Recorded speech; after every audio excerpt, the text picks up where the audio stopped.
সুপ্রিয় শিক্ষার্থীরা, আমরা করছিলাম মেকানিক্স। আর মেকানিক্স থেকে আজকে আমরা যে প্রশ্নটা পড়ব, প্রশ্নে কি বলছে দেখো, একটি কণা মূলবিন্দুতে কেন্দ্রীভূত এম মিউ এক্স পরিমাণ বলের অধীন এক্স অক্ষ বরাবর চলমান। অর্থাৎ কণাটা এই পরিমাণ বল নিয়ে, মানে এই পরিমাণ বলের অধীন, এর মানে হচ্ছে এই পরিমাণ বল ওকে আকর্ষণ করতেছে। তাইলে ঘটনাটা হচ্ছে কি, ধরো এই হচ্ছে একটা সরল রেখা, আর এই রেখাটা হচ্ছে এক্স অক্ষ রেখায় চলমান বলছে। তাহলে এই এক্স অক্ষের উপর মানে মূল বিন্দুতে এই পরিমাণ বল রাখা আছে, এম মিউ এক্স পরিমাণ বল রাখা আছে, যেটা ওই কণাটাকে কি করতেছে, আকর্ষণ করতেছে। কেমনে বুঝছি, এম মিউ এক্স পরিমাণ বলের অধীন, এই শব্দটা উল্লেখ আছে। তাহলে এই বলের অধীনে তার মুভমেন্টটা হচ্ছে। তো কণাটা ধরো এখানে আছে, এখান থেকে সে স্পন্দিত হবে, অর্থাৎ একবার সে ওই পাশে যাবে, একবার সে এই পাশে যাবে, এবং এই স্পন্দন তার মধ্যে চলতে থাকবে। কেন? তাহলে দেখো কন্ডিশন কি দিছে, টি ইকুয়াল টু 2 সেকেন্ড সময়ে, অর্থাৎ যখন টাইম টি ইকুয়াল টু 2 সেকেন্ড, তখন এটি মূল বিন্দু দিয়ে অতিক্রম করে। অর্থাৎ এই টি ইকুয়াল টু যখন 2 সেকেন্ড হবে, এটা এস দিছি আমি, টি ইকুয়াল টু 2 সেকেন্ড যখন হবে, এসটাকে ছোট হাতে দিই, টি ইকুয়াল টু 2 সেকেন্ড যখন হবে, তখন কণাটা এই বিন্দুতে থাকবে, মূল বিন্দুতে থাকবে।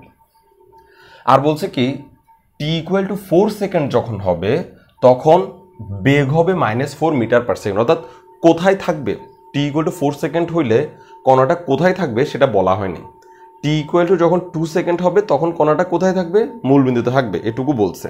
অর্থাৎ মূল বিন্দুতে থাকা মানে এক্স ইকুয়াল টু 0 হবে আর কি, কারণ মূল বিন্দু মানে হচ্ছে এক্স ইকুয়াল টু 0 বিন্দু। ওকে, আর টি ইকুয়াল টু যখন 4 সেকেন্ড, আরেকটা তথ্য দিছে যে টি ইকুয়াল টু যখন 4 সেকেন্ড, তখন ভি ইকুয়াল টু হবে -4, কিন্তু কোথায় থাকবে কণাটা সেটা দেয়নি। ওকে, তো আমাকে বলছে কি, গতি বের করো এবং দেখাও যে যদি সম্পূর্ণ পর্যায়কাল 16 সেকেন্ড হয়, সম্পূর্ণ পর্যায়কাল মানে হচ্ছে বড় হাতের টি ইকুয়াল টু 16 সেকেন্ড। ওকে, মানে সম্পূর্ণ পর্যায়কাল মানে হচ্ছে কণাটা এই বিন্দু থেকে যাত্রা শুরু করে আবার এখানে গিয়ে আবার এই বিন্দুতে আসতে যে টাইম লাগে সেটা হচ্ছে 16 সেকেন্ড। এরকম যদি হয়, সম্পূর্ণ পর্যায়কাল যদি 16 সেকেন্ড হয়, তবে উহার পথের বিস্তার হবে 32√2/π মিটার। এটা আমাকে দেখাইতে হবে। পথের বিস্তার মানে হচ্ছে এই যে এখান থেকে যে এলাকা জুড়ে সে আসলে কি করতেছে, যে টোটাল এরিয়া জুড়ে সে আসলে আপ ডাউন করতেছে, সেই জিনিসটাকে আমাদেরকে বিস্তার বলা হয়। তো তার পথের বিস্তার হবে 32√2/π মিটার। তো যদিও আমি জিনিসটা এখানে এভাবে দেখাচ্ছি, আসলে বিষয়টা এভাবে হবে না, এটা আসলে একটা তরঙ্গ আকারে যাবে। তরঙ্গ আকারে গেলে আমরা কেবল কণার বিস্তার পাই। তো একটু খেয়াল করবা, কারণ কোনো একটা কণা যদি এই তরঙ্গ আকারে যায়, তখন তার একটা বিস্তার থাকে। কণার সর্বোচ্চ সরণকে আমরা বিস্তার বলে থাকি, যেটা এখানে অ্যাপ্লাই হবে। তো এই প্রশ্নটা আমরা গত ক্লাসে যেভাবে করছি, গত ক্লাসে যে সিস্টেমে আমরা সমাধান করছি, আজকে সেই সিস্টেমে সমাধান করতে পারবো না। কেন? কারণ আজকে যদি আমরা সেই সিস্টেমে সমাধান করতে চাই, তাহলে আমরা দেখব যে উপযুক্ত কোনো আনসার আমার এখানে, বা উপযুক্ত কোনো লজিক আমার প্রশ্নে দেওয়া নাই। খুব ভালো করে খেয়াল করবা, এখানে একটা টাইমে দূরত্ব দেওয়া আছে, আর একটা টাইমে বেগ দেওয়া আছে। একটা টাইমে কি দেওয়া আছে, দূরত্ব, আর একটা টাইমে কি দেওয়া আছে, বেগ। ওকে, তো আমি যদি ইন্টিগ্রেশন করতে চাই, আপার লিমিট লোয়ার লিমিট যদি বের করতে চাই, তখন টাইমের ক্ষেত্রে একটাই দূরত্ব পাচ্ছি, আরেকটা টাইমের ক্ষেত্রে যেটা পাচ্ছি সেটা হচ্ছে বেগ, সেখানে কিন্তু দূরত্ব দেওয়া নাই। তো আমি দুইটা টাইমে যদি দুইটা দূরত্ব পাইতাম, তাহলেও আমি কিছু একটা করতে পারতাম গত ক্লাসের অঙ্কগুলোর মতো। আবার যদি আমি দুইটা টাইমে দোনোটাই বেগ পাইতাম, তাহলেও আমি গত ক্লাসের মতো করে কিছু একটা চিন্তা করতে পারতাম। কিন্তু আজকে আমাদেরকে এই অঙ্কটা ইন্টিগ্রেশনের মাধ্যমে সমাধান করতেই পারবো না। কেন? কারণ আমি যদি এই অঙ্কটাকে ইন্টিগ্রেশনের সাহায্যে সমাধান করতে চাই, তাহলে যেটা ঘটবে, আমার দোনো দিকে আপার লিমিট লোয়ার লিমিট ব্যবস্থা করা থাকতে হবে। কিন্তু প্রশ্ন পড়ার পর আমরা যেহেতু প্রশ্নে কোনো অবস্থান থেকে এত মূলবিন্দু থেকে যাত্রা শুরু করছে, অথবা স্থির অবস্থান থেকে যাত্রা শুরু করছে, এই ধরনের কথাগুলো এখানে কোথাও বলা নেই। তাইলে সুতরাং আমরা এটাকে যদি এখন ইন্টিগ্রেশনে করতে চাই, তাহলে আমার লিমিট দরকার। এখানে আমি টাইমের একটা লিমিট পাচ্ছি, টাইমের দুইটা লিমিট পাচ্ছি, অর্থাৎ ধরলাম যে টাইমের লোয়ার লিমিট, টাইমের আপার লিমিট আমি পাচ্ছি। কিন্তু টাইমের লোয়ার লিমিটে একবার দিছে দূরত্ব, টাইমের আপার লিমিটে একবার দিছে বেগ। এই ধরনের ঘটনা নিয়ে আমরা ইন্টিগ্রেশন করতে পারবো না। কারণ হচ্ছে এইটা যদি দোনোটাই যদি দূরত্ব থাকতো, তাও ইন্টিগ্রেশন করে অঙ্ক করতে পারতাম। এই দোনোটা যদি বেগ থাকতো, তাও ইন্টিগ্রেশন করে অঙ্ক করতে পারতাম, যেটা আমরা গত ক্লাসে করছি। তো আজকে আমরা কিভাবে করব? আজকে যেহেতু আমাদেরকে এখানে ইন্টিগ্রেশনের জন্য প্রয়োজনীয় ব্যবস্থা করা নেই, আজকে আমরা কিভাবে কাজটা করব। আজকে আমরা এখানে অর্ডিনারি ডিফারেনশিয়াল সমীকরণ অ্যাপ্লাই করে কাজটা শেষ করব। ওকে, তো এখানে যেহেতু পথের বিস্তার চাইছে, বিস্তার চাওয়া মানে হচ্ছে আজকের যে সমীকরণটা বা আজকের যে কণাটা, এই কণাটার যাত্রা হচ্ছে এইরকম। যেহেতু বিস্তার চাইছে, আর তোমরা জানো যে একটা কণার সর্বোচ্চ সরণ মানে ধর এইখানের কণাটা এখানে উঠে আসছে, এখানের কণাটা এখানে উঠে আসছে, এখানের কণাটা এখানে উঠে আসছে, এখানের কণাটা এখানে উঠে আসছে। তো যে কণাটা সবচেয়ে বেশি উপরে উঠে আসছে সেই সরণটাকে, কণাটার সবচেয়ে বেশি যেটা উপরে উঠছে সেই দূরত্বটাকে বলা হয় বিস্তার। তাহলে এখানে এটা যদি সবচেয়ে উপরে উঠে আসে তাহলে এটার নাম হচ্ছে বিস্তার, আবার একইভাবে এটা যদি সবচেয়ে নিচে নেমে থাকে তাহলে সেটার নামও হচ্ছে বিস্তার। ওকে, তো আজকের কণাটা আসলে এই সিস্টেমে মুভমেন্ট করতেছে, যে কারণে আমাদেরকে এখান থেকে বিস্তার বের করতে হবে। তো প্রথমে আমরা ইকুয়েশন বানানোর চেষ্টা করি, ওই ইকুয়েশন থেকে আমরা অর্ডিনারি ডিফারেনশিয়াল ইকুয়েশনের সাহায্যে আজকে সমাধান করব। তাহলে প্রথমে দেখো কি বলছে, একটি কণা মূল বিন্দুতে কেন্দ্রীভূত এম মিউ এক্স পরিমাণ বলের অধীনে এক্স অক্ষরেখায় চলমান। তাহলে সে কোন বলের অধীনে? এম মিউ এক্স বলের অধীনে সে চলমান। তাহলে আমরা এখানে সরাসরি যে গতির সমীকরণ যেটা পাবো আমরা সেটা বলি যে এখানে গতির সমীকরণ হবে, তাহলে আমাকে আর বাংলা টাংলা কিছু লিখতে হচ্ছে না। এখানে গতির সমীকরণ হবে এফ সমান এম মিউ এক্স। এফ সমান এম মিউ এক্স কেন লিখতে পারছি? কারণ এখানে এম যেটা দেখতে পাচ্ছি এটা হচ্ছে ভর, আর এই এফ ইকুয়াল টু আমরা এম এ বা এটাকে ত্বরণে আমরা কনভার্ট করতে পারবো। তো এখন দেখো এখানে যেটা বলছে কণাটা এই পরিমাণ বলের অধীনে এক্স অক্ষ বরাবর গতিশীল, সুতরাং এই পরিমাণ বলের অধীনে যেহেতু লিখছে তার মানে এটা আকর্ষণ করতেছে, ফলে আকর্ষণের কারণে কণাটা এইখানে ধরো বলটা কাজ করতেছে, কণাটা এই দিক দিয়ে যাবে আবার এই দিক দিয়ে যাবে, তো আকর্ষণের কারণে আমরা এখানে নেগেটিভ চিহ্ন দিব এতদিন যেভাবে দিয়ে আসছি। তো এফকে আমরা লিখতে পারি যে এম এফ, ছোটো হাতের এম এফ ইকুয়াল টু হচ্ছে মাইনাস এম মিউ এক্স।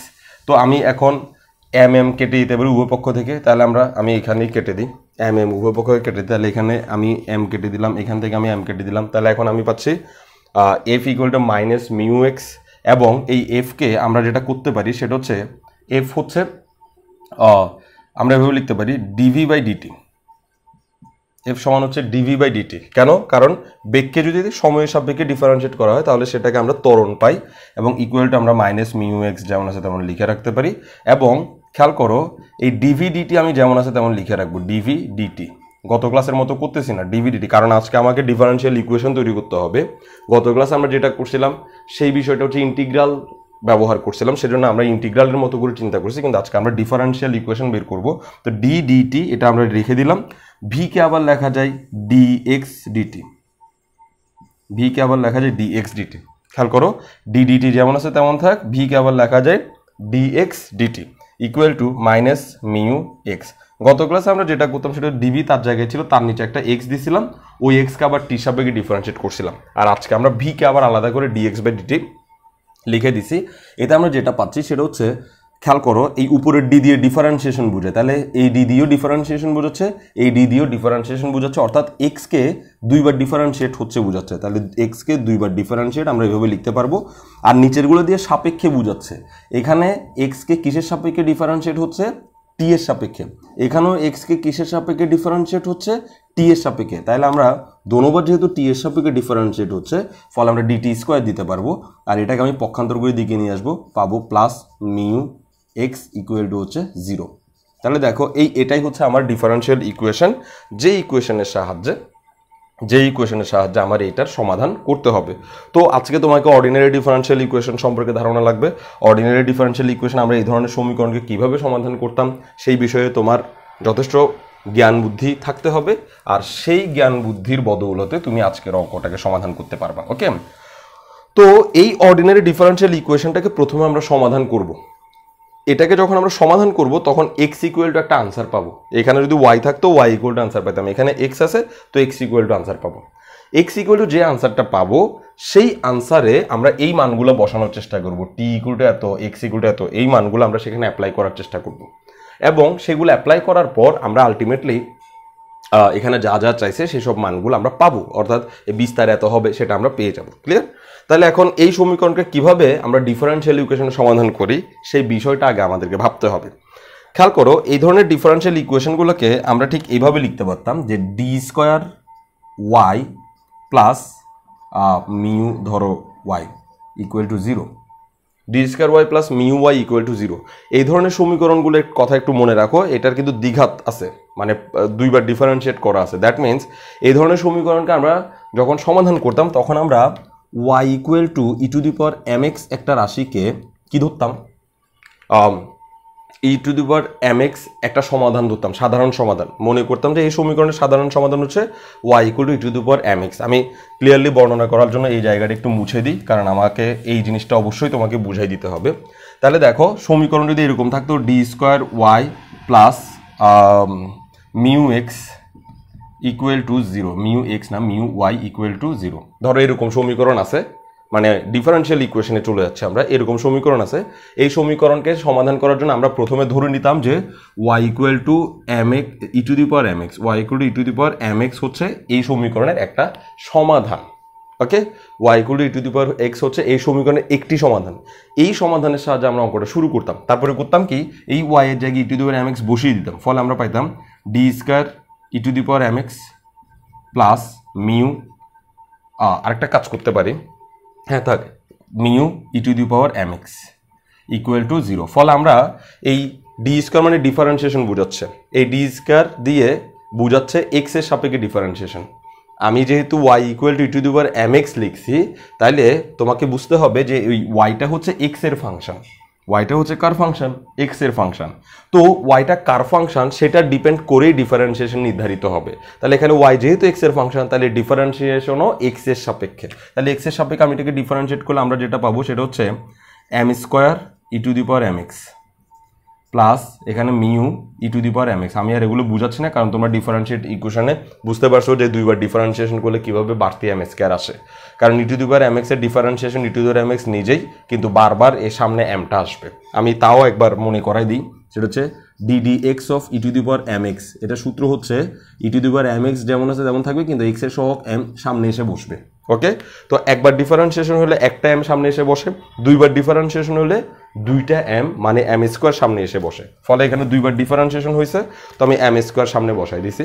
আর এখানে কোনো ডিফারেন্সিয়েশন যেভাবে আছে সেভাবে রয়ে গেছে। E to the power M X common নিব, তাহলে আমরা পাবো M square plus mu E to the power M X equal to 0। এই জিনিসটাকে বলা হয় অক্সিলারি ইকুয়েশন বা সাহায্যকারী সমীকরণ। এই জিনিসটাকে বলা হয় অক্সিলারি ইকুয়েশন। তো আমরা এটুকু করার পর বলি যে এখানে অক্সিলারি ইকুয়েশন হলো m square plus mu equal to 0, আর এখান থেকে আমরা এম এর মান বের করে আনি। খুব ভালো করে খেয়াল করবা, এখান থেকে আমরা এম এর মান বের করে আনি, সেই এম এর মান দিয়ে আমরা জেনারেল সলিউশন ব্যবহার করি। তাহলে জেনারেল সলিউশন হলো y equal to A E to the power something plus B e to the power something, এভাবে করে আমরা আনসার বের করে বসাই। তাহলে এই স্টেপগুলা আজকে আমাকে এখানে ফলো করতে হবে। তো এই স্টেপগুলার সাথে এই স্টেপের যে চেঞ্জ আছে, যে টেকনিক্যাল চেঞ্জ আছে, সেই টেকনিক্যাল চেঞ্জের মধ্যে প্রথমটা হচ্ছে এখানে যে জায়গায় ওয়াই জায়গা দখল করছে এখানে সেটা এক্স দখল করছে। এখানে যে জায়গাটা ওয়াই দখল করছে এখানে সেই জায়গাটা কে দখল করছে, এক্স দখল করছে। তাহলে ওর জন্য যেহেতু আমি Y equal to E to the power M X ধরছি, ওর জন্য আমি X equal to E to the power something ধরবো, X equal to E to the power something. এখানে এক্স ধরার কারণ হচ্ছে ডিফারেন্সিয়েশনটা এক্স এর সাপেক্ষে, ফলে আমি এখানে এক্স অ্যাড করছি। এখানে আমার ডিফারেন্সিয়েশনটা হচ্ছে টি এর সাপেক্ষে, ফলে এখানে আমি এক্স ইকুয়াল টু যেটা ধরবো, এক্স ইকুয়াল টু যেটা ধরবো সেটা হবে ই টু দি পাওয়ার, এইখানে এই জায়গায় টি থাকবে।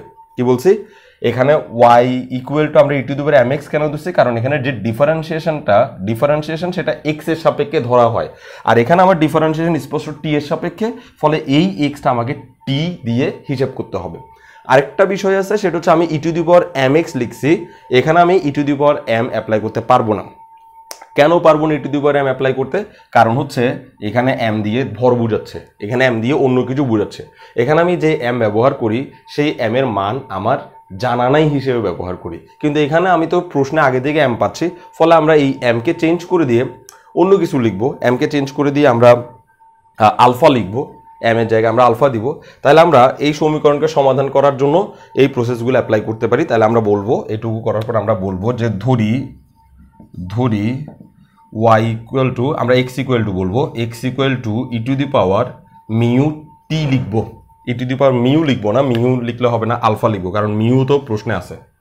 মিউ প্রশ্নে আছে, এমও প্রশ্ন আছে, এগুলো আমি লিখতে পারবো না, আমি নতুন কিছু লিখবো, আলফা লিখলাম। তাহলে x equal to E to the power alpha t হলো এই সমীকরণের একটি সাধারণ সমাধান। আমি এটাকে 1 নম্বর সমীকরণ দিয়ে দিই, 1 নং এর একটি সমাধান। তাহলে আমি কিন্তু ক্লিয়ারলি করে দিচ্ছি যেভাবে আমরা মানে অর্ডিনারি ডিফারেনশিয়াল ইকুয়েশনে করছি ঠিক সেই প্রসেসে আমরা এটাকে সমাধান করব। তাহলে এখন এক্স ইকুয়াল টু যদি ই টু দি পাওয়ার আলফা টি যদি 1 নং এর একটি সাধারণ সমাধান হয়, তাহলে আমরা এই প্রসেসগুলো অ্যাপ্লাই করতে পারি এবং অক্সিলারি ইকুয়েশন পেতে পারি। আর আমরা যদি একটু টেকনিক খাটাই তাহলে সরাসরি অক্সিলারি ইকুয়েশন নিয়ে নিতে পারি, অর্থাৎ এইটুকু না বলে, কিচ্ছু না বলে আমরা সরাসরি বলে দিতে পারি যে এখানে সাহায্যকারী সমীকরণ হলো এত, কারণ আমি এখানে তো আসলে রাফ করে ফেলছি, কিন্তু আমি করে দেখাবো। তাহলে x equal to alpha e to the power alpha t হলো 1 নং সমীকরণের একটি সাধারণ একটি সমাধান। ওকে, তাহলে সুতরাং আমরা যেটা করতে পারি সেটা হচ্ছে d square by d t square, x এর জায়গায় আমরা মানটা বসাই দেবো E to the power alpha টি, তারপরে প্লাস মিউ যেমন আছে তেমন থাক, এক্স এর জায়গায় আমরা মানটা বসাই দেবো E to the power alpha T equal to হচ্ছে 0, ঠিক এখানে যেমন করছে। তাহলে বা ই টু দি পাওয়ার আলফা টিকে যদি আমি দুইবার ডিফারেন্সিয়েট করে টি এর সাপেক্ষে, তাহলে ই টু দি পাওয়ার আলফা টি যেমন আছে তেমন থাকবে, আর এই টি এর সহগ যেটা সেটা সামনে এসে বসবে, যতবার ডিফারেন্সিয়েশন হবে ততবার বসবে, দুইবার ডিফারেন্সিয়েশন হলে দুইবার বসবে, প্লাস এখানে থাকবে mu E to the power alpha T equal to হচ্ছে 0।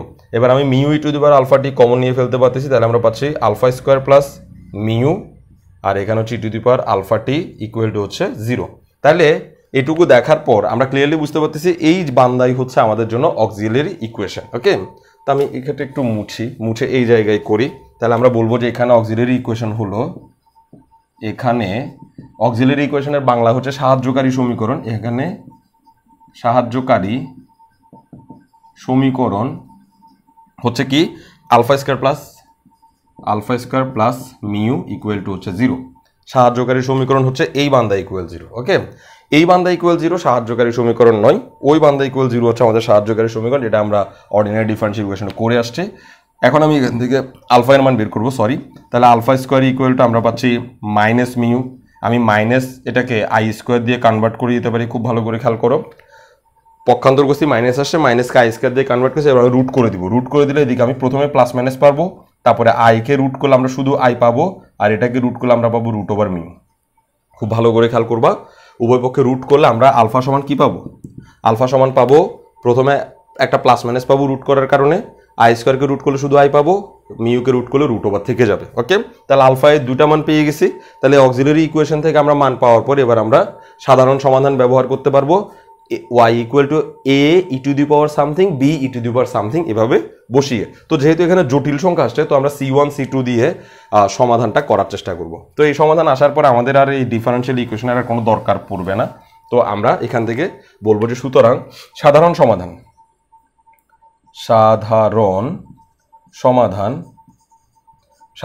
খেয়াল করো, আমরা এখানে y equal to the power mx ধরছিলাম, y equal to আসছে, কিন্তু আমাদের এই প্রশ্নটা x দিয়ে বানানো, ফলে আমরা x দিব।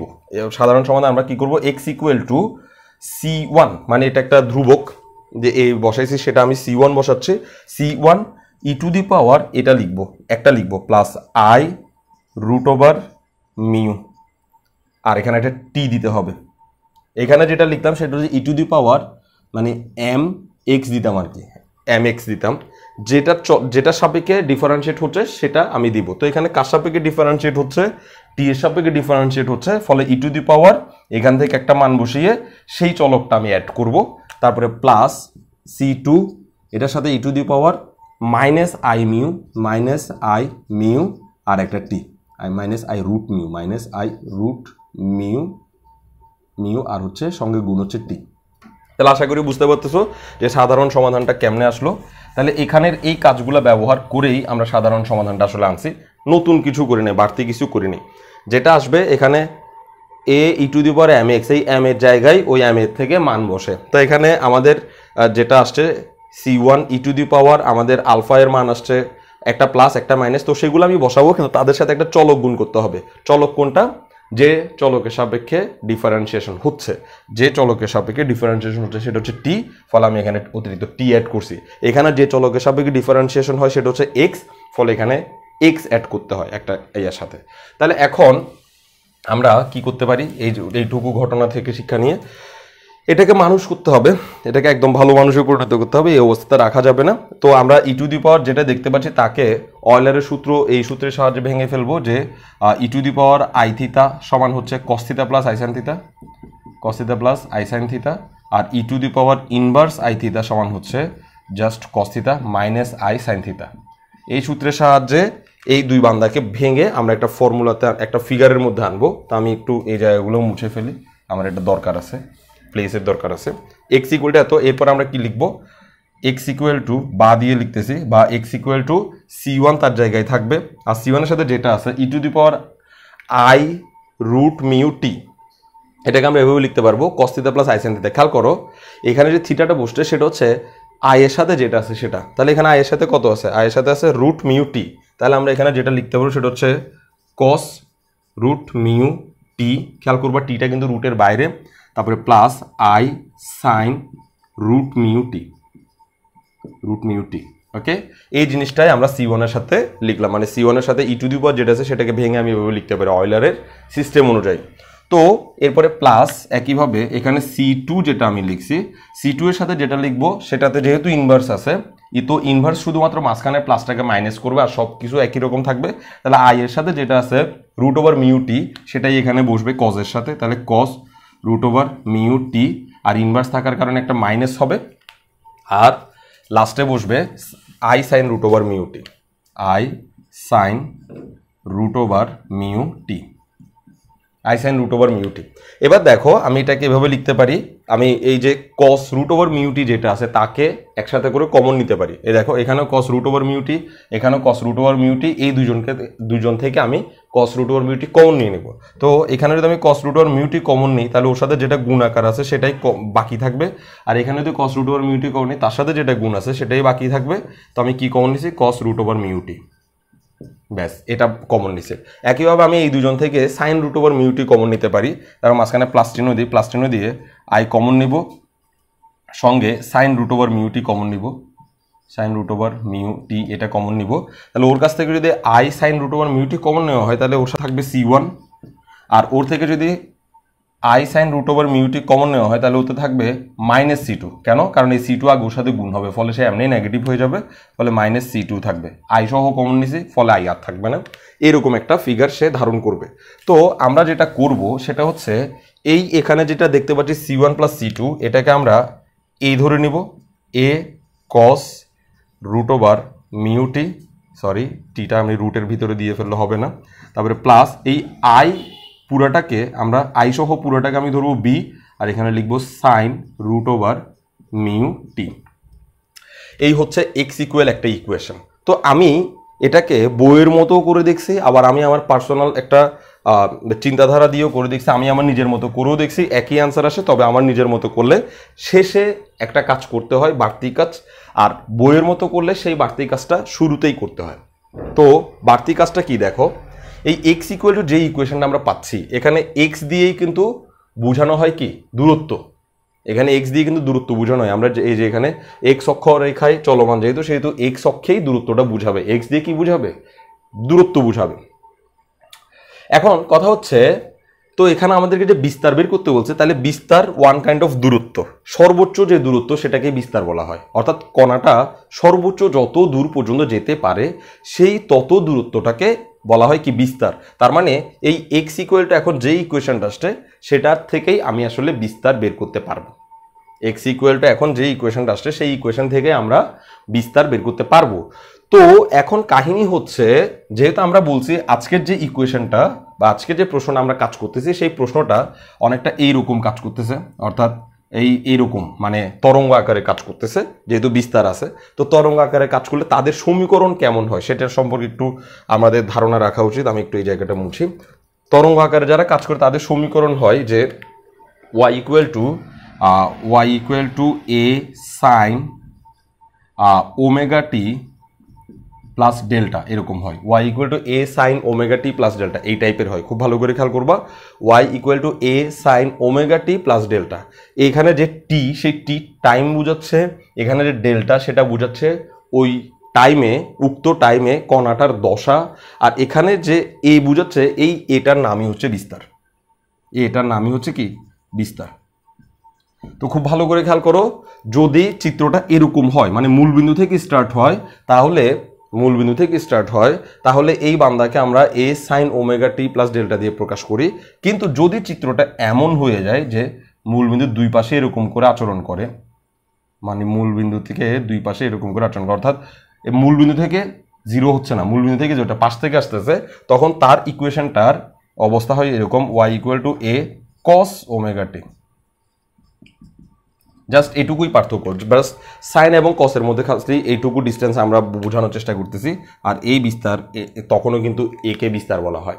ওকে, তাহলে আমি চাচ্ছি যে এখানে যে কস এবং সাইন এ এবং বি এদেরকে দেখতে পাচ্ছি, আমি যদি কোনোভাবে এই ইকুয়েশনকে এদের মতো করে বানাই দিতে পারি, ওর মতো অথবা ওর মতো যদি বানাই দিতে পারি, তাহলে আমরা এখানে যে সংখ্যাটা পাবো, মানে কস বা সাইনের সামনে যে সংখ্যাটা পাবো এক্স্যাক্টলি সেই সংখ্যাটাই হবে আমার বিস্তারের আনসার। ওকে, কি বলছি, এই সমীকরণটাকে আমরা যদি কোনোভাবে কষ্ট করে এরকম বানিয়ে দিতে পারি, তাহলে সামনে এই কস বা সাইনের সামনে যে সংখ্যাটা থাকবে সেই সংখ্যাটার মানই হচ্ছে আমাদের জন্য বিস্তার। তো আমরা বইয়ে যেটা করছে সেটা হচ্ছে এই জায়গায় একটা কস কিছু একটা ধরছে, এই জায়গায় কস কিছু একটা ধরছে, কিন্তু আমি এই কস কিছু একটা যেটা ধরছে সেটা না ধরে এখান থেকেও আমি অঙ্কটা সমাধান করতে পারি। আর আমি এখন আমার নিজস্ব প্রসেসেই দেখাবো, কারণ হচ্ছে এখন এই মুহূর্তে এটাকে যদি আমি এটা বানাইতে যাই, মাথার উপর দিয়ে চলে যাবে, বুঝতে ইচ্ছা করবে না। কিন্তু যেহেতু আমি আমার মতো করে করব, তো আমার মতো করে আমি বিষয়টাকে বুঝাই দেওয়ার চেষ্টা করব। তো আমি একটা কাজ করি, এই এক্সগুলো যেটা আসছে সেটা একটু আমি এই জায়গায় লিখে রাখি, আমি এগুলো একটু মুছে ফেলবো, কারণ আমার এখন এক্সগুলো যেটা আসছে সেটা খুব একটা দরকার পড়বে না, আমি আমার সিস্টেমে যেহেতু করব। ওকে, তাহলে এক্স ইকুয়াল টু কত আসছে, এখানে লিখে রাখি, এক্স ইকুয়াল টু আসছে A cos root over mu T, তারপরে প্লাস হচ্ছে B sine root over mu T. Okay, X equal to A cos root over mu T B sine root over mu T, এরকম আসছে। আমি এটাকে একটা সমীকরণ দিব, তুমি এখানেই সমীকরণ দিবা, আমি তো এগুলো মুছে ফেলবো, যে কারণে আমি সমীকরণ নাম্বারটা এখানে দিয়ে দাবি করতেছি যে এটা হচ্ছে আমার জন্য 1 নাম্বার সমীকরণ। ওকে, তাইলে এখন দেখো, এবার আমি প্রশ্ন থেকে তথ্য নিব। এতক্ষণ তো আমরা নিজেদের ইকুয়েশন সমাধান করছি, আমাদের প্রথম কাজ হচ্ছিল আমরা যে ডিফারেনশিয়াল ইকুয়েশনটা পাচ্ছি তাকে সমাধান করছি। এবার আমি প্রশ্ন থেকে তথ্য নিব এবং আনসারের দিকে এগিয়ে যাব। তো প্রশ্নে প্রথম যে তথ্যটা দিয়েছে সেটা কি দেখো, টি ইকুয়াল টু যখন 2 সেকেন্ড এটি মূলবিন্দু দিয়ে অতিক্রম করে। তো মূলবিন্দু দিয়ে অতিক্রম করা মানে হচ্ছে ওর দূরত্ব 0 হয়ে যাচ্ছে, অর্থাৎ এক্স ইকুয়াল টু 0 হচ্ছে। কখন? যখন টি ইকুয়াল টু 2 হচ্ছে, তখন এক্স ইকুয়াল টু কি হচ্ছে, 0 হচ্ছে। তাহলে আমরা 1 নং সমীকরণ লেখার পর আমরা বলবো যে যখন টি ইকুয়াল টু 2 সেকেন্ড তখন এক্স ইকুয়াল টু 0, মূলবিন্দুতে এক্স এর মান 0 হয়, সেটা আমরা সবাই জানি। তো কণাটা যেহেতু আমরা চিন্তা করতেছি যে এটা এই বিন্দুর আকর্ষণ এসে আপ ডাউন করতেছে, এই বিন্দুটার কি আকর্ষণ এসে ডানে বামে চলাচল করতেছে, ফলে এটা হচ্ছে তার মূলবিন্দু এবং সে টি ইকুয়াল টু 2 সেকেন্ডে এই জায়গায় এসে বসে থাকে, কণাটা তখন এই জায়গায় আসে। তো দেখো এখান থেকে এটার দূরত্ব যদি আমি এ মনে করি, ছোট হাতের এ, আর এখান থেকে যখন এই কণাটা যখন এখানেই থাকবে তখন মূলবিন্দু থেকে তার দূরত্ব বলতে কিছুই থাকবে না, অর্থাৎ মূলবিন্দু থেকে তার দূরত্ব হচ্ছে 0, যে কারণে আমি বলতেছি টি ইকুয়াল টু 2 তখন এক্স ইকুয়াল টু 0 হচ্ছে, সেই কথাটা ওরা বলছে। টি ইকুয়াল টু 2 সেকেন্ড সময় এটি মূলবিন্দু দিয়ে যায়, তো এক্স অক্ষের মূলবিন্দু মানে হচ্ছে এক্স ইকুয়াল টু 0। ওকে, সেটা আমরা বললাম যখন টি ইকুয়াল টু 2 সেকেন্ড তখন এক্স ইকুয়াল টু 0। তাহলে এখন 1 নং সমীকরণ থেকে আচ্ছা আমরা একটু মনে হয় বাই মিস্টেক একটা সমস্যা হয়েছে, সেটা হচ্ছে আমি 1 নং সমীকরণ করার পর এটা শুরু করব না, আমি আরেকটা কাজ করব, সেটা হচ্ছে এই 1 নং সমীকরণকে আমি টি এর সাপেক্ষে ডিফারেন্সিয়েট করব, অর্থাৎ বেগ বের করার চেষ্টা করব। তাহলে আমি বলবো 1 নং আসার পর এই যে বুঝাইছি সেটা বাদ, 1 নং আসার পর তুমি এখন যেটা করতেছি সেটা করবা। তাহলে 1 নং আসার পর তুমি বলবা যে টি এর সাপেক্ষে অন্তরীকরণ করে পাই, টি এর সাপেক্ষে 1 নংকে অন্তরীকরণ করে পাই, টি এর সাপেক্ষে 1 নংকে অন্তরীকরণ করে পাই। তাহলে এক্স কে যদি আমি টি এর সাপেক্ষে অন্তরীকরণ করি তাহলে আমরা পাবো ডিএক্স বাই ডিটি, আর ওকে যদি আমি টি এর সাপেক্ষে অন্তরীকরণ করতে চাই তাহলে আনসারটা কি আসার চেষ্টা করো একটু দেখো। এ হচ্ছে ধ্রুবক, সে রয়ে যাবে, এ তার জায়গায় রয়ে যাবে, কস সামথিং টি, এটার আনসার যে টি এর সাপেক্ষে করতেছি, এখানে টি হচ্ছে চলক, কস সামথিং টির আনসার হবে সাইন সামথিং টি মাইনাস সাইন সামথিং সামথিং টি মাইনাস সাইন সামথিং টি। কিন্তু টি এর সাথে যে সহগটা আছে সেই সহগটাও সামনে এসে বসবে। শিখাইছিলাম এগুলা। তাহলে কস এম এক্স এর ডিফারেন্সিয়েশন হচ্ছে কস এম এক্স নিজেই, কিন্তু ওই এমটা সামনে এসে বসবে। তো এখানে এম এর জায়গা ধরো কিছু রুট ওভার মিউ, এই জন্য এভাবে বসছে। একইভাবে এখান থেকে যেটা পাবো সেটা আমি একটু নিচে করে লিখি, প্লাস এখানে বি হচ্ছে ধ্রুবক, বি হচ্ছে ধ্রুবক। সাইন মিউ টিকে যদি আমি ডিফারেন্সিয়েট করি টি এর সাপেক্ষে, তাহলে আমরা আনসার পাবো কস মিউ টি, কস রুট মিউ টি। কিন্তু টি এর সাথে রুট মিউ যেটা গুণ আছে সেটা এখানে বাইরে এসে বসবে। ওকে, তাহলে আমরা পাচ্ছি B root mu cos root mu T. এটাকে আমি 2 নম্বর সমীকরণ দিব, এটাকে আমি 2 নম্বর সমীকরণ দিব।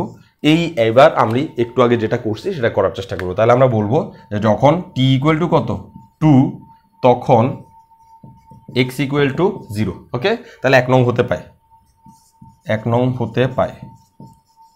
তো মজার ব্যাপার হচ্ছে যখন আমাদেরকে একটাই লিমিট দেওয়া থাকে, আপার লিমিট লোয়ার লিমিট দেওয়া থাকে না, তখন এই ধরনের ডিফারেনশিয়াল ইকুয়েশনে পরিণত করে তার সমাধান করে সেখান থেকে আনসার বের করা যায়। আর যখন আপার লিমিট লোয়ার লিমিট দুটোটা সম্পর্কে আমাদের ধারণা সৃষ্টি হয় বা ধারণা রাখার পসিবিলিটি থাকে, তখন ওই ইন্টিগ্রেশনের সাহায্যে সহজে আনসার বের করা যায়। তো আজকে আমি বলছিলাম যে আপার লিমিট একটাই দিছে বা লোয়ার লিমিট একটাই, অর্থাৎ একটাই মান দিছে, আপার না লোয়ার বোঝা যাচ্ছে না, একটাই মান দিছে।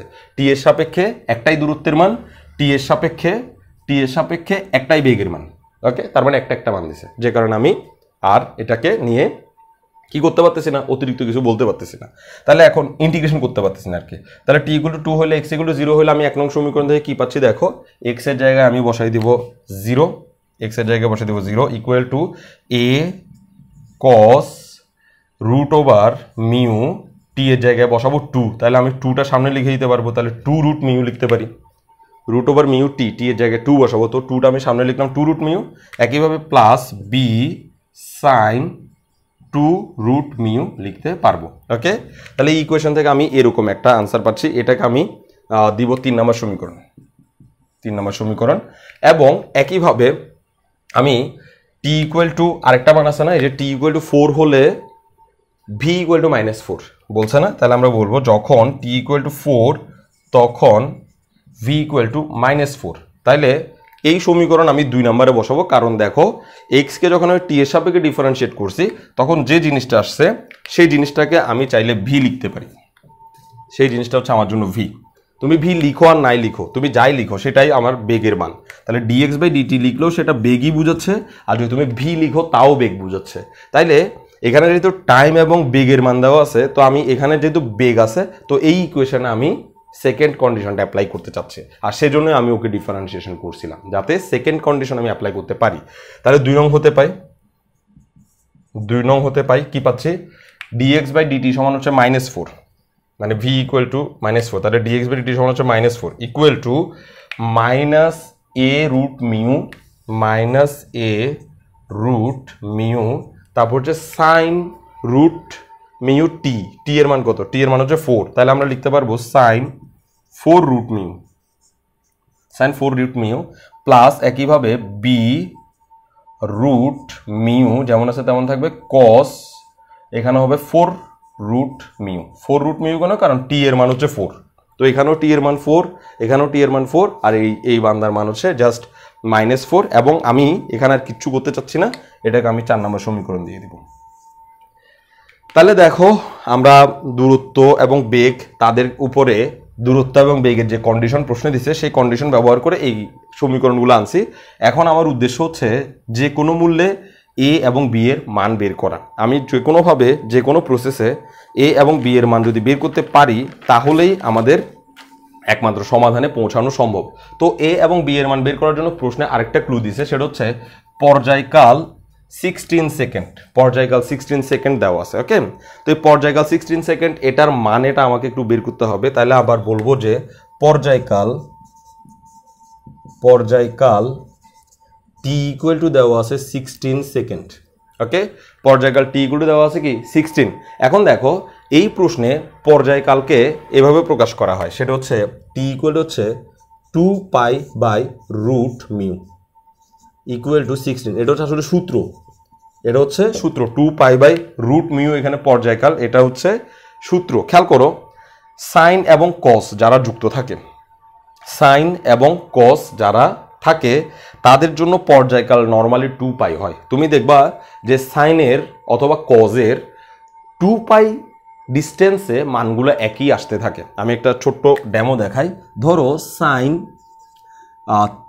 সাইন 30 ডিগ্রির মান, তুমি জানো যে সাইন 30 ডিগ্রির মান হচ্ছে হাফ। ওকে, সাইন 30 ডিগ্রির মান হাফ, তাহলে সাইন 2π প্লাস 30 ডিগ্রির মানও হবে হাফ। সাইন 2π প্লাস 30 ডিগ্রির মানও হবে হাফ, অর্থাৎ 2π টাইমস পর পর সাইনের মান আবার আগের জায়গায় ফেরত আসে। একইভাবে সাইন 2π ইন্টু 2 প্লাস 30 ডিগ্রি এটার মানও হবে হাফ, অর্থাৎ 2π এর সাথে আমি 2 গুণ করছি মানে 4π মানে সেটাও একটা আরও 2π সামনে, তারপর 6π আরও 2π সামনে, 8π আরও 2π সামনে, তাদের সবার মান একই আসবে। ওকে, তাহলে সাইন 30 ডিগ্রি মান যদি হাফ হয় তাহলে তার সাথে 2π অ্যাড করলেও হাফ হবে, 2π না অ্যাড করে 4π অ্যাড করলেও হাফ হবে, অর্থাৎ 2π পরপর সাইনের আনসার একই আসে। একই ঘটনা কজেও হয়, 2π ডিস্টেন্সে কজের আনসারও একই আসতে থাকে। তো আমরা যে ইকুয়েশনগুলো দেখতে পাচ্ছি সেই ইকুয়েশনগুলোর দিকে তাকাইলে আমরা অটোমেটিক্যালি যেহেতু সাইন আর কজের উপর ডিপেন্ডেন্ট পাচ্ছি, সুতরাং ওরা নিঃসন্দেহে 2π ডিস্টেন্সে 2π ডিস্টেন্সে একই রকম মান দিবে, অর্থাৎ পর্যায়কাল মানে হচ্ছে একই জায়গায় ফিরে আসা।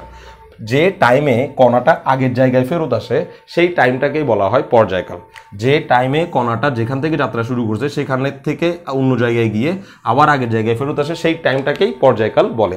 তো সাইন এবং কজের ক্ষেত্রে পর্যায়কালের 2π দিয়ে নিয়ন্ত্রিত হয়, ফলে 2π এর ব্যাখ্যা বুঝছে। √μ এটা কেন আসতেছে?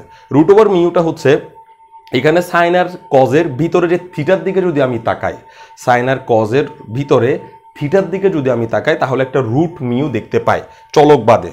এ দেখো টি এর মান একবার 2 হয়েছে, টি এর মান একবার 4 হয়েছে। টাইমের আমরা ইচ্ছা মতো মান পেতে পারি, 2, 4, 8 অনেক কিছু পেতে পারি, কিন্তু একটা ফিক্সড √μ দেখতে পাচ্ছি। সেই √μ টাইম আমাকে অ্যাড করতে হবে। √μ এটাই হচ্ছে আসলে পর্যায়কালের সূত্র। ওকে, যখন কোনো পর্যায়কাল আমরা বের করব তখন পর্যায়কালের সূত্র কি হবে? 2π হবে, সাইন কজ অ্যাড থাকার কারণে 2π হবে। আর নিচে √μ কোথেকে আসবে? সেটা হচ্ছে সাইনের ভিতরে যে মানটা আছে, সাইনের ভিতরে যে একটা ফিক্সড মান আছে, ধ্রুবক মান আছে, যে চেঞ্জ হচ্ছে না, অলওয়েজ একই জিনিস থাকতেছে, সেই জিনিসটাকে অ্যাড করতে হবে। এটা আসলে একটা সূত্র, এটা মনে রাখতে হবে যে কোনোভাবে। তো এখান থেকে আমি √μ এর আনসার বের করতে পারি কিভাবে? দেখো, আমি √μ-কে দিকে পাঠাই দেব, √μ আর 16কে নিচে নিয়ে আসবো, 2π। তো আমি যদি 2 এবং 16-এর মধ্যে কাটাকুটি করি তাহলে আমি পাবো π/8, অর্থাৎ √μ সমান আমি পাচ্ছি π/8। √μ সমান আমি পাচ্ছি π/8। তাহলে দেখো এই যে √μ সমান π/8 পাইছি, এই মানটা আমি এখন এখানে 3 নম্বর সমীকরণ 4 নম্বর সমীকরণে অ্যাপ্লাই করে দিব এবং সেই সব জায়গা থেকে আমি যে কোনো মূল্যে এ এবং বি এর মান বের করে আনবো। অর্থাৎ আমার এখন মূল উদ্দেশ্য হচ্ছে এই মানগুলো বসানোর পর আমার মূল উদ্দেশ্য হচ্ছে যে কোনো মূল্যে এ এবং বি এর মান বের করে আনতে পারা। এ এবং বি এর মান যখন আমি বের করে আনতে পারবো তখন আমি আবার এই 1 নম্বর আর 2 নম্বর ইকুয়েশনে ফেরত আসার চেষ্টা করব। আর এই 1 নম্বর এবং 2 নম্বর ইকুয়েশনে ফেরত এসে আমরা আনসার বের করতে পারবো, দূরত্ব এবং বেগ দুইটাই নির্ণয় করার সুযোগ পাবো। ওকে, তাহলে আমি একটু এই জায়গাটা মুছার চেষ্টা করি, মুছে বলি যে আমরা তো √μ এর মান পাইছি, এবার আমরা বলবো 3 নং হতে পাই। তো 3 নং সমীকরণ হতে পাই বলে আমি এখানে লেখা শুরু করব যে 3 নং হতে পাই।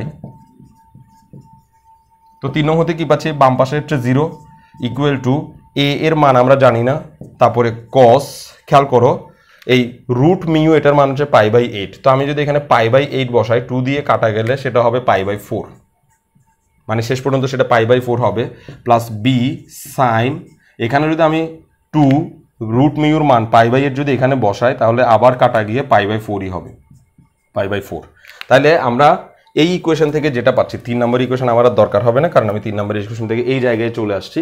তো এখান থেকে আমরা একটু মান বসাই, এ তার জায়গায় থাক, cos π/4 মানে cos 45 ডিগ্রির মান হচ্ছে 1/√2, ফলে আমরা লিখতে পারি a/√2 প্লাস এটাকে লিখতে পারি b/√2 আর এখানে হচ্ছে 0। তাহলে a/√2 প্লাস b/√2 ইকুয়াল 0, এটাকে আমি এভাবে না লিখে a/√2 প্লাস b/√2 ইকুয়াল 0 এভাবেও লিখতে পারি, নাকি নয়? এবং এটাকে আমরা একটা ইকুয়েশন দিতে পারি, সেটা হচ্ছে 5 নম্বর ইকুয়েশন মেবি। ওকে, একইভাবে আমি যেভাবে 3 নং সমীকরণ থেকে একটা মান পাইছি, ঠিক একইভাবে আমরা 4 নং সমীকরণ থেকেও সেই মানটা ওইরকম একটা মান পাবো। তো আমরা বলবো যে 4 নং হতে পাই, 4 নং হতে পাই। তো 4 নং এর বাম পাশে আছে -4 ইকুয়াল টু, ডান পাশে আছে -a root mu, root mu এর মান হচ্ছে π/8, π/8। তারপর হচ্ছে সাইন 4, একটু খেয়াল করো, এই π/8 যদি আমি এখানে বসাই তাহলে এই 4 8কে কেটে দিয়ে π/2 করে দিবে, π/2। তারপর হচ্ছে প্লাস বি, এটার মান হচ্ছে π/8, রুট মিউর মান π/8, আর কস এখানেও কাটাকাটি করে আমরা পাবো π/2। ওই যে 4 8কে কেটে দিবে, কেন রুট মিউ এর মান π/8, সেটা যদি এখানে বসাই তো কাটাকাটি করে শেষ পর্যন্ত সে π/2 থাকবে। তো এখন আর আমার এই জিনিসটাও দরকার নেই, খালি রুটের মান দরকার, রুট মিউ এর মান দরকার।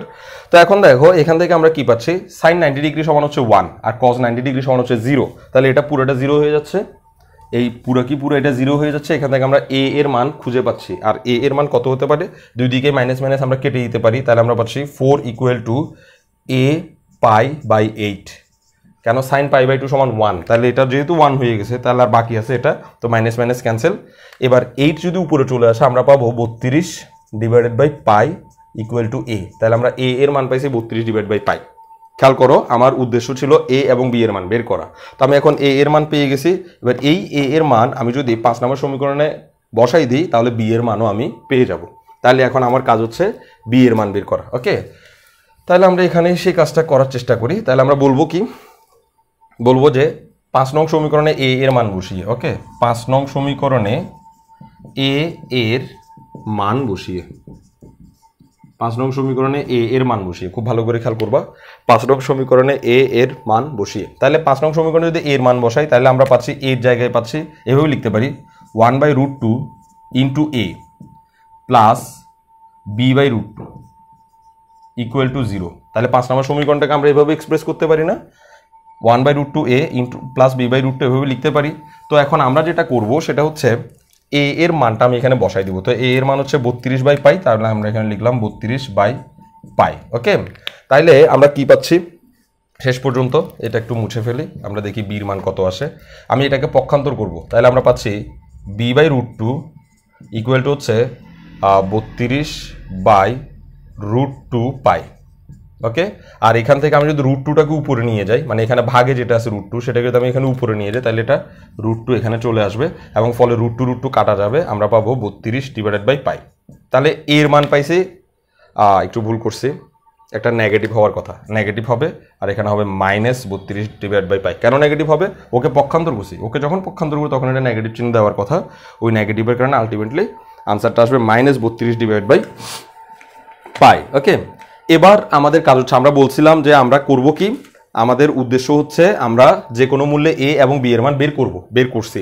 এবার এই a এবং b এর মান আমি যখন x এর এই সমীকরণে বসাই দেব তখন আমি একটা আনসার পাবো, ওই আনসার থেকে আমি বিস্তার বের করতে পারবো, কারণ বিস্তার হচ্ছে আসলে x এর মান, x এর সমীকরণ থেকে আমরা বিস্তার বের করতে পারি। সর্বোচ্চ যে দূরত্ব সে কি করবে, সর্বোচ্চ যে দূরত্বে যাবে সেই দূরত্বটাই হচ্ছে আমাদের জন্য বিস্তার। তাহলে এখন আমি a এবং b এর মান 1 নং সমীকরণে বসাবো, সেই কথাটা একটু বলার চেষ্টা করি, বলি এবং বসাই দিই। প্রায় আমরা শেষ পর্যায়ে চলে আসছি আনসারের।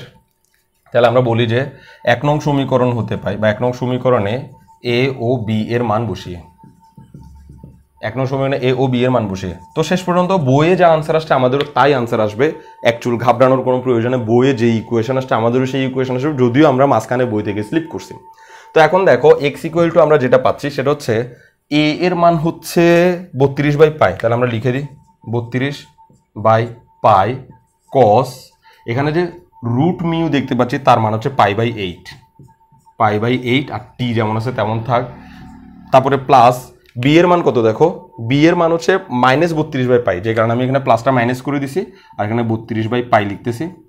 তারপর হচ্ছে সাইন রুট মিউর মান হচ্ছে π/8 আর t যেমন আছে তেমন থাকবে। ওকে, তাহলে এখন আমি a এবং b এর মান বসাই ফেলছি, এগুলো আমি মুছে ফেলতে পারি, √ওভার এত এর মানও বসাই ফেলছি, এটা আর আমার দরকার নেই। এবার দেখো এই ইকুয়েশন থেকে আমাকে যে কোনো মূল্যে বিস্তার বের করতে হবে। তো আমি তোমাদেরকে বলছিলাম যে বিস্তারের যে ব্যাপারটা আমরা ভাবতেছি সেই ব্যাপারটা আসলে এরকম আসতে হবে যে x ইকুয়াল টু সামথিং কস, তারপরে এরকম আসতে হবে। ওকে, তাহলে এক্স ইকুয়াল টু সামথিং কস, এখানে একটা টি এর ইকুয়েশন থাকবে প্লাস সামথিং থাকবে, আমরা যেটাকে ওমেগা টি প্লাস ডেল্টা বলতেছি। তাহলে x equal to A cos omega T plus delta, এই টাইপের ইকুয়েশন আসলে এই মানটাকে আমরা বিস্তার বলে দিতে পারবো কোনো কথাবার্তা ছাড়াই। তো এখন আমার ইকুয়েশন কিন্তু এই টাইপের আসে নাই, আমার ইকুয়েশন খুবই বিশ্রী টাইপের আসছে, কস সাইন দোনোটাই আছে, হয় শুধু কস থাকবে নাহলে শুধু সাইন থাকবে, সেরকম একটি ইকুয়েশন আসলে আমরা কেবল বিস্তারটা বের করতে পারবো। তো সেজন্য আমরা করব কি, এখানে আমি 32/পাইকে কমন নিয়ে নেব, 32/পাই কমন নিয়ে নেব। কমন নিলে আমি কি পাচ্ছি, কস পাই t/8 লিখে দিই মাইনাস সাইন পাই t/8 এভাবে লিখলাম। এবার আমার উদ্দেশ্য হচ্ছে এই cos পাই t/8 এবং sin পাই t/8 এই দুইজনকে যে কোনোভাবে একটা বানাই দেওয়া, হয় cos ফেলা নাহলে সাইন বানিয়ে ফেলা। তো সেটার জন্য আমাকে যে সাহায্য করবে, আমি এখানে এক নম্বর ইকুয়েশনটা মুছে ফেলে, এটার আমার দরকার নেই, সেটার জন্য আমাকে যারা সাহায্য করবে, মাঝখানে মাইনাসের দিকে তাকাইলে আমি বুঝতে পারতেছি একজন আমাকে সাহায্য করবে, সেটা হচ্ছে cos a প্লাস বি সূত্র। cos a প্লাস বি সূত্র, cos a প্লাস বি সূত্র হচ্ছে cos a cos b, নিশ্চয়ই মনে থাকার কথা, cos a cos b minus sin a sin b, cos a cos b minus sin a sin b। তো আমি যেটা করতে চাই, cos এর সাথে আমি আরো একটা কি করব, cos আনার চেষ্টা করব, sin এর সাথে আরো একটা sin আনার চেষ্টা করব, তখন এরকম হয়ে যাবে cos a cos b sin a sin b। এখানে একটা cos সামথিং আনার চেষ্টা করব, এখানে একটা sin সামথিং আনার চেষ্টা করব, ফলে cos a cos b sin a sin b এরকম একটা ইকুয়েশন আসবে, আর আমি তার বদলে এই সমীকরণটা লিখে দিতে পারবো, যা কিনা দেখতে ওর মতো হবে। কিভাবে এটা করা যায়, সেটা করার জন্য আমাদেরকে এমন একটা জিনিস ভাবতে হবে, এখানে cos a আর এখানে sin a, এমন একটা জিনিস ভাবতে হবে যে বান্দার দোনোটা মানই একই। খুব ভালো করে খেয়াল করো, যে বান্দার দোনোজনের মান একই। বিষয়টা তোমাকে এভাবে বললে তুমি বুঝবা না জিন্দেগি। তো খেয়াল করো, cos 45 ডিগ্রি মানে π/4, এটার মানও 1/√2, আবার sin π/4 এটার মানও হচ্ছে 1/√2। কি বলছে, এই দেখো, মানে π/4 হচ্ছে এমন একটা সংখ্যা যার cos করলেও 1/√2 হয়, sin করলেও 1/√2 হয়। আমি এটাই বলতে চাচ্ছি যে দোনোজনের মান একই হইতে হবে, অর্থাৎ এখানে আমি যে জিনিসটা বসাবো আর এখানে আমি যে জিনিসটা বসাবো, এই দোনোটা জিনিসের মান একই আসতে হবে। তো এখানে আমি যদি কোনোভাবে 1/√2 আনতে পারি, আর এখানেও যদি কোনোভাবে 1/√2 আনতে পারি, তাদের বদলে আমরা এগুলো বসাইতে পারবো যারা একই হবে, অর্থাৎ এটার কজের যা থিটা এটারও কজের তা থিটা হইতে হবে। খেয়াল করো, এই সূত্রের দিকে তাকাও, এখানে cos a আছে না, এখানে sin a আছে, আর এখানে cos b আছে না, এখানে sin b আছে। তার মানে এই প্রথম অংশের যে থিটাটা দ্বিতীয় অংশের যে থিটা সেটাও একই হইতে হবে, আর এই প্রথম অংশের এই থিটা আর দ্বিতীয় অংশের এই থিটা একই হইতে হবে, নাহলে কিন্তু এই সূত্র আমি অ্যাপ্লাই করতে পারবো না। তো সেজন্য আমাকে একই রকম থিটাওয়ালা একটা আনতে বাধ্য করছি। এখানে দেখো, এখন যারা আছে তাদের থিটা কিন্তু ইতিমধ্যে একই আছে, এখন যারা আছে তাদের থিটা ইতিমধ্যে কি আছে, একই আছে। আমি জাস্ট ওদের সাথে আরেকটা থিটা আনতে চাচ্ছি, যে থিটাটা একই থাকবে, আর যে থিটাটা একই কখন থাকবে, থিটা যদি একই করতে চাই মানও একই আসতে হবে, নাহলে কিন্তু আমি পারবো না। এখন দেখো, এখানে cos π/4 = 1/√2 হচ্ছে, তুমি যদি cos π/3 বসাও মানে 60 ডিগ্রি বসাও, তাহলে আনসার আসবে হাফ। ওইদিকে sin 60 ডিগ্রি যদি তুমি বসাও তাহলে আনসার আসবে √3/2। মানে দোনোজনের আনসার একই নয়, থিটা একই কিন্তু আনসার একই নয়, এখানে থিটাও একই আনসারও একই, ফলে আমরা এই বান্দাকে আমাদের নজরে আনবো, আর সেটা আনার ব্যবস্থা আমরা এইভাবে করবো। দেখো, এখানে 32 আছে, নিচে পাই আছে, আমি এখানে একটা √2 গুণ করব, আর এখানে একটা √2 দিয়ে ভাগ করে দিব। তো √2 দিয়ে যদি আমি এভাবে গুণ এবং ভাগ করি, তাহলে আলটিমেটলি জিনিসটা কি দাঁড়ায়, জিনিসটা দাঁড়ায় যে কিছুই পরিবর্তন হয় নাই, যা ছিল তাই আছে, সেরকম বোঝা যাচ্ছে। দেখো, একটা √2 এখানে বাড়তি লিখছি, আর একটা √2 এখানে ভাগ করে লিখছি, যাতে ও যখন এখানে গুণ হবে তখন √2 কাটা যাবে, ওই √2 এখানে গুণ হলে √2 কাটা যাবে, আবার আমরা আগের জায়গায় ফেরত পাচ্ছি। কিন্তু আমি এখানে যে বাড়তি 1/√2 আনতেছি, তার কারণ হচ্ছে 1/√2 কে cos দিয়ে লিখলো যে থিটা বসানো হয়, 1/√2 কে sin দিয়ে লিখলো সেই একই থিটা বসানো যায়, আর সেই কারণে আমি এখানে এভাবে লিখতেছি। তাহলে এর পরের লাইনটা আমি একটু এখানে করার চেষ্টা করি, এটাকেও মুছে ফেলি। তাহলে দেখো, শেষ পর্যন্ত আমরা আনসারের দোরগোড়ায় পৌঁছে গেছি। যদি আমাদের মনে হচ্ছে হয়তো বা কেমন জানি ঘ্যাবলা ঘ্যাবলা লাগতেছে, না, ঘ্যাবলার কিছু নেই। 1/√2, খেয়াল করো, আমি কজের সাথে কসকে রাখবো, কজের সাথে কাকে রাখবো, কসকে রাখবো। তুমি চাইলে এটাকে সাইন বানাইতে পারো, অঙ্কের বিন্দু মাত্র কোনো অসুবিধা হবে না, খালি সাইন বানালে এখানে মাঝখানে মাইনাস হয়ে যাবে, আর কিচ্ছু না। মানে এ সাইন এত মাইনাস হয়ে যাবে, জাস্ট এইটাই, আর কোনো তফাৎ নাই। কস করলে এখানে প্লাস থাকে, সাইন করলে এখানে মাইনাস হয়। এইটুকুই খালি পার্থক্য। তাহলে দেখো 1/√2 আমি লিখবো কস, প্রথমটাকে আমি কস বানাবো, কস π/4, আর এখানে কস πt/8 যেমন আছে তেমন থাক, তারপর মাইনাস 1/√2 এটাকে আমি বানাবো সাইন π/4, আর এটা সাইন πt/8 যেমন আছে তেমন থাক। তাহলে আমি কি করলাম, কজের সাথেটাকে কস বানাইছি, সাইনের সাথেটাকে সাইন বানাইছি, দোনোটাই কিন্তু একই জিনিস, এটাও π/4 এটাও π/4, ওই যে এটাও যেমন এ এটাও তেমন এ হইতে হবে, নাহলে কিন্তু আমরা এগিয়ে যেতে পারবো না। তো এখন আমাদের ইকুয়েশনের অবস্থা কি দেখো, cos a cos b minus sine a sine b, cos a cos b minus sine a sine b সমান হচ্ছে cos a প্লাস b। তাহলে আমরা এটাকে লিখতে পারি 32√2 ডিভাইডেড বাই পাই, এটাকে আমরা লিখতে পারি cos a মানে তুমি এটাকেও ধরতে পারো এটাকেও ধরতে পারো, যা কিছু তাকেই ধরো। তাহলে আমি এটাকে ধরতেছি কারণ ওকে একটু সুন্দর লাগতেছে, ওর কাছে চলক আছে, আর প্লাস π/4। তুমি আবার এভাবেও লিখতে পারো, π/4 আগে লিখতে পারো, কোনো অসুবিধা নাই, পরের লাইন আবার ঘুরাইও লিখতে পারবা। তাহলে আমি কি করছি, ওকে কেন আমি এ ধরছি, কারণ ওর কাছে একটা চলক আছে, টি চলক আছে, সেজন্য আমি ওকে এ ধরছি আর ওকে বি ধরছি, cos a cos b sin a sin b। তুমি যদি এভাবে লিখতা π/4 প্লাস πt/8, পরের লাইনে কিন্তু আবার ঘুরাই লিখতে পারতাম, ওকে এইভাবে লিখতে পারতাম, আমি ডাইরেক্ট করছি। এখন দেখো এই সমীকরণের দিকে তাকাও আর এই সমীকরণের দিকে তাকাও, খুব ভালো করে তাকাও, cos সামথিং টি plus something, cos omega t plus something.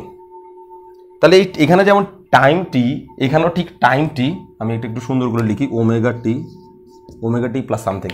তাহলে এখানে টি এর সাথে যে অংশটা আছে সেই অংশটার নাম হচ্ছে ওমেগা, এখানে টি এর সাথে যে অংশটা আছে সেই অংশটার নাম হচ্ছে ওমেগা, ওমেগা এর মান হচ্ছে π/8, ওমেগা এর মান হচ্ছে কি π/8, খুব ভালো করে খেয়াল করো। আর এটুকু বাদে cos সামথিং টি প্লাস এত, cos সামথিং টি প্লাস এত, এইটুকু বাদে যে জিনিসটা আছে সেটার নাম হচ্ছে এ, যাকে আমরা বিস্তার বলি।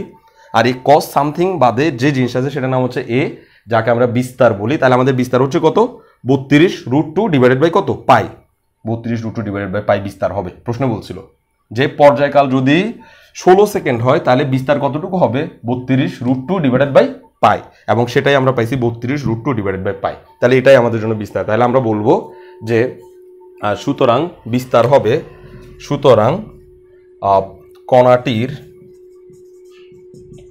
পথের বিস্তার হচ্ছে কত, 32√2 ডিভাইডেড বাই পাই।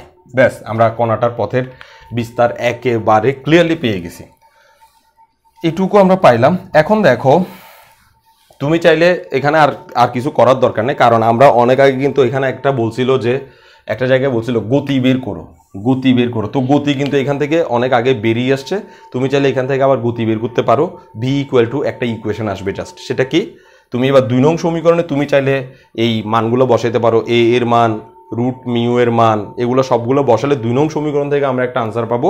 সেই আনসারটা আমাকে জাস্ট গতির ব্যাখ্যা দিব, অর্থাৎ ভি ইকুয়াল টু এত, অর্থাৎ ভি কি হারে পরিবর্তিত হতে পারে, ভি কি হারে পরিবর্তিত হতে পারে সেটা এই সমীকরণ থেকে আমাদেরকে ব্যাখ্যা দিবে।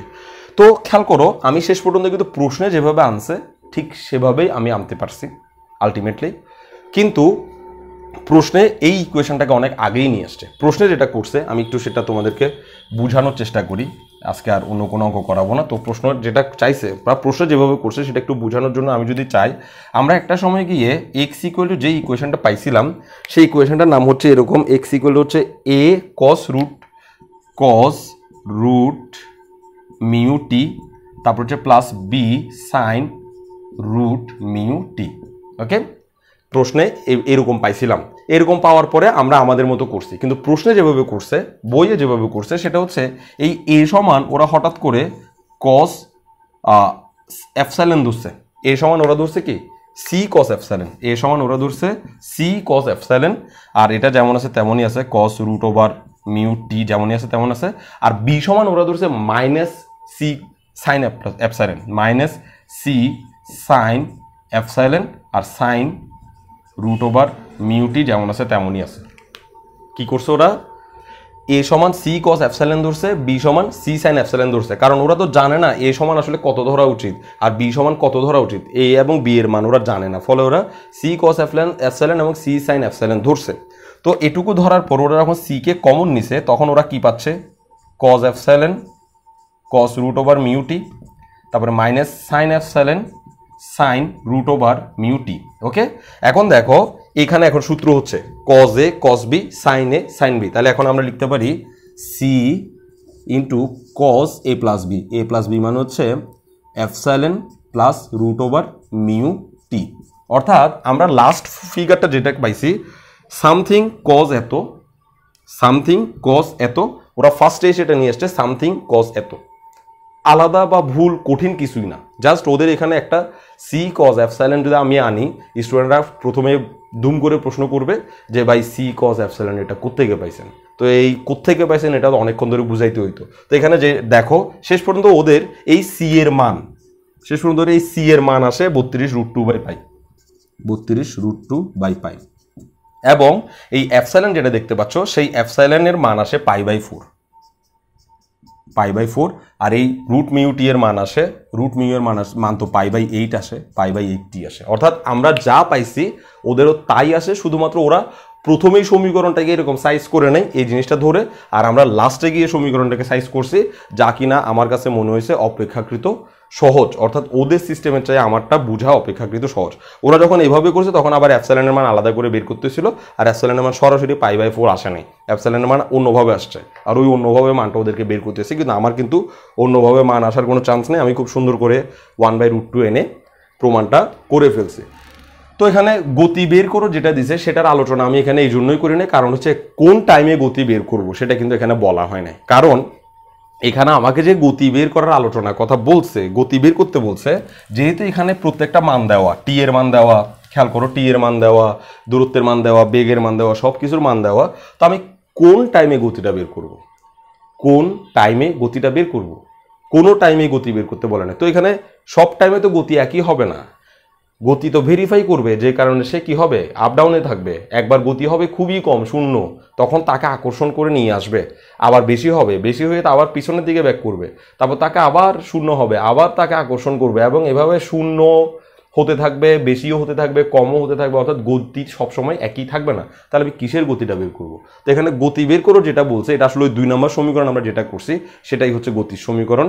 ওই 2 নম্বর সমীকরণে তুমি যদি এ বি, 2 নম্বর সমীকরণে তুমি যদি A B R root over mu এই তিনজনের মান বসিয়ে দাও, তাহলে যা আসবে তাই হচ্ছে গতির সমীকরণ। অর্থাৎ তুমি বলবা যে 2 নং সমীকরণ হতে পাই, 2 নং সমীকরণ হতে পাই ভি ইকুয়াল টু, গতি তো ভি দিয়ে প্রকাশ করি, ভি ইকুয়াল টু 2 নং সমীকরণ কি আসলে আমার এখানে করছি, আমি একটু দেখাই।